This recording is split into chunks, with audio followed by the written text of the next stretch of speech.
ધોવા જો રઘુરાય પ્રભુ મને શખ પડ્યો છે મનમાય ભગવાન ધોવા જો રઘુરાયજી રજ તમારી કામણ ગારી મારી નાવનારી બની જાયજી રજ તમારી કામણ ગારી મારી નાવનારી બની જાયજી ક્યો તો અમારા રંગ જનની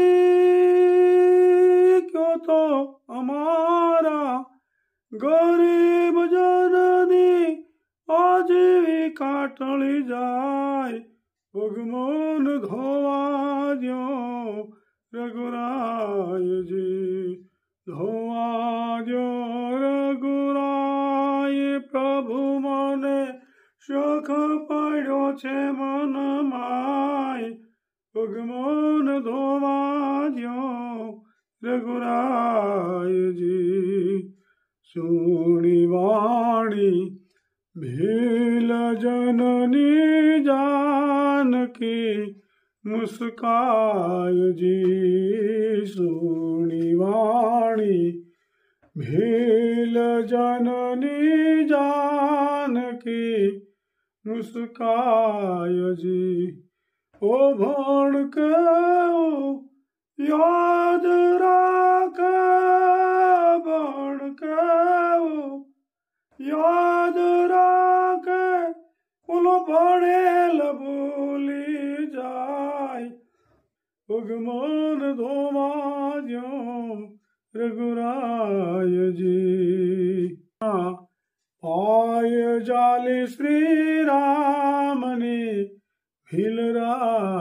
ભીલરાયજી નાવડીમાં પાય જાલી શ્રી રામની ભીલરાયજી પાર ઉતારી ઊંચું એણે પાર ઉતારી ઊંચું એણે શું લેશો ઉતરાય ભગવાન ધોવા દ્યો રઘુરાયજી ધોવા દ્યો રઘુરાય પ્રભુ મને શખ પડ્યો છે મનમાય ભગવાન ધોવા દ્યો રઘુરાયજી નાવડીની ઉતરાય ન લઈએ આપણે ધંધા ભાઈજી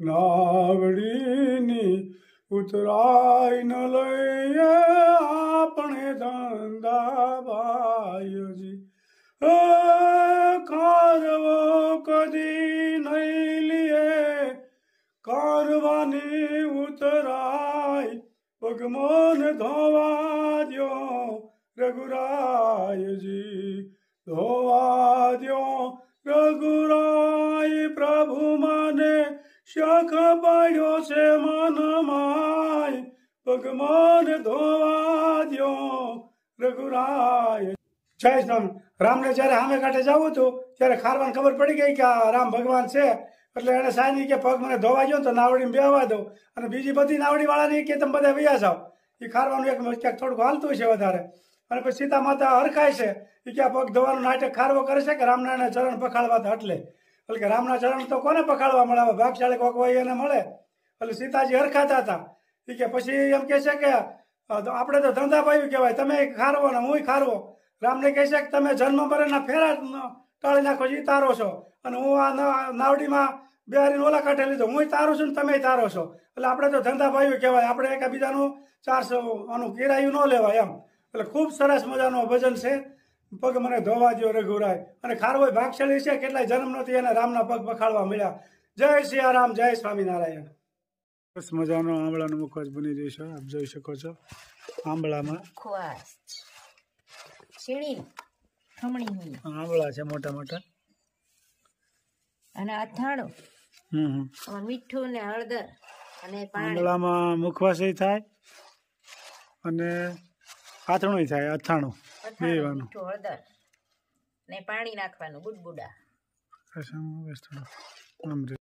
ખૂબ સરસ મજાનો મુખવાસ બની રહ્યો છે, આપ જોઈ શકો છો. આંબળાનો ખમણી આ રોજ બા ખાય 2-3 વાર. એને મુખવાસ વધારે ભાવે છે. ખૂબ સરસ મજાનો મુખવાસ થઈ રહ્યો છે, આપ જોઈ શકો છો. એસિડિટી થઈ હોય ને તો આ હારો. બરાબર. એસિડિટી બેહી જાય, પેટમાં ઓછું બળે. બાતીકો ખાય ને તો આ મુખવાસ થાય. આંબળા બહુ શરીરના માટે ફાયદાકારક વસ્તુ છે. આંબળા ખૂબ જ વસ્તુ બહુ સારી વસ્તુ છે. આઈટમમાં કોઈ જાતનું નુકસાન ન કરે અને ફાયદો જ કરે. આંબળા ખૂબ સરસ મજાનો મુખવાસ તૈયાર થઈ રહ્યો છે અને અથાણું પણ આનું થાય કરી શકાય.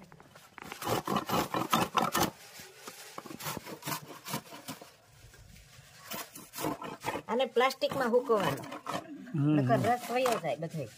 લીલા હોય બરોબર, અને પ્લાસ્ટિકમાં રાખવાનું હોય, કપડામાં નહીં હુકવવાનું. આંબળાનો રસ ન સુકાઈ જવો જોઈએ. આમાં રસ રે, ખૂબ સરસ મજાનો ભૂકો હોય એટલે આમાં રસ રે, નકર રસ વયો જાય. કપડું હોય ને બહુ ફર્સ્ટ ક્લાસ થાય, મુખવાસ ફર્સ્ટ ક્લાસ થાય. ખૂબ સરસ મજાનો મુખવાસ તૈયાર થઈ રહ્યો છે અને અથાણું પણ તૈયાર થઈ રહ્યું છે. શેકી નાખવાના, ફર્સ્ટ ક્લાસ આવી રીતે કડકડિયા ચણા થાય ને બહુ સ્વાદિષ્ટ લાગે. પેલા લીલા ચણાને શેકી નાખવાના, પછી સુકાવા દેવાના. જોઈ શકો છો લીલા ડાળિયા. ખૂબ સરસ મજાનો આનો સ્વાદ આવે. જય સ્વામિનારાયણ.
ક્યાં માવો ખાજી ક્યાં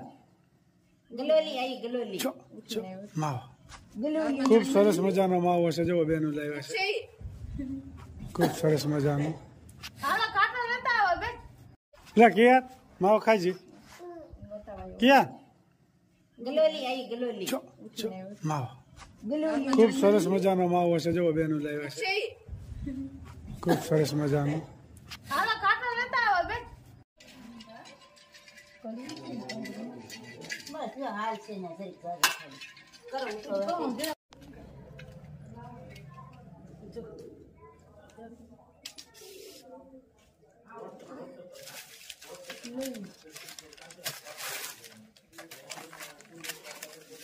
કિલો નહીં, હવે 500 કરો એટલે કિલો થઈ જાય ને.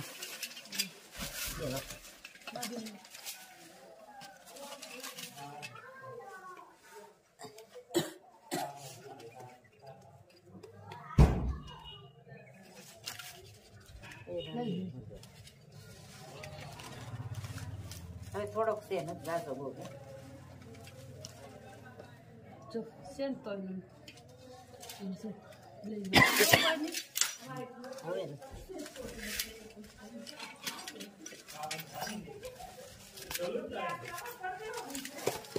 ખૂબ સરસ મજાનો માવો આવી રહ્યો છે. જુઓ પેંડા બને સરસ મજાના. જય સ્વામિનારાયણ. નાગદરાથી આશાબેન જાદવ અને રેખાબેન ચુચક અમદાવાદ. આપણે રેખાબેનનું જ નામ લીધું હતું પણ અમદાવાદ નહોતું કીધું. ઈલાબેન મુંબઈ અને મુંબઈથી જ્યોત્સનાબેન, સુરતથી વિજયાબેન પટેલ, અમદાવાદથી સરસબેન પટેલ, અમદાવાદથી ભારતીબેન અને નીતાબેન અમદાવાદથી. અને કે નાગપુર આવજો. નાગપુર તો આવશું, મારો ભાઈ છે, મારો દીકરો છે ને ઘણા સંબંધી છે પણ ખરા.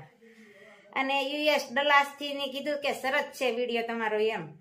અને અમદાવાદ થી હેતલબેન, અરવિંદભાઈ આફ્રિકાથી અને અમેરિકાથી જયશ્રીબેન.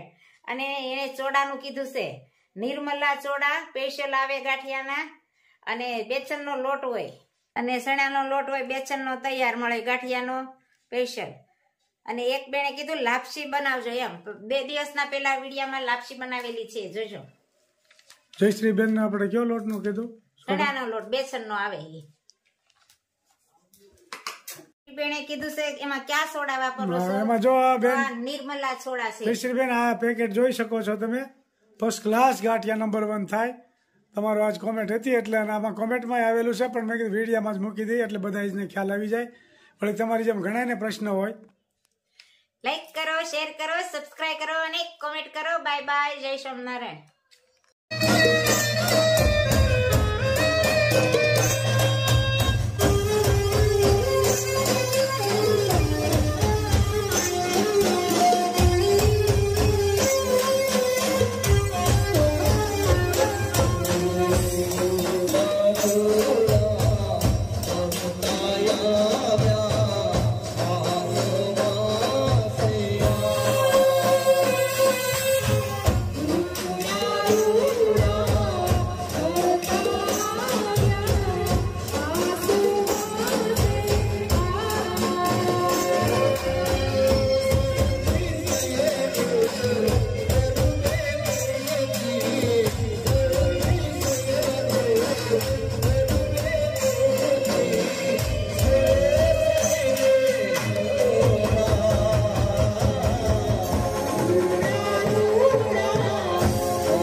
Thank you.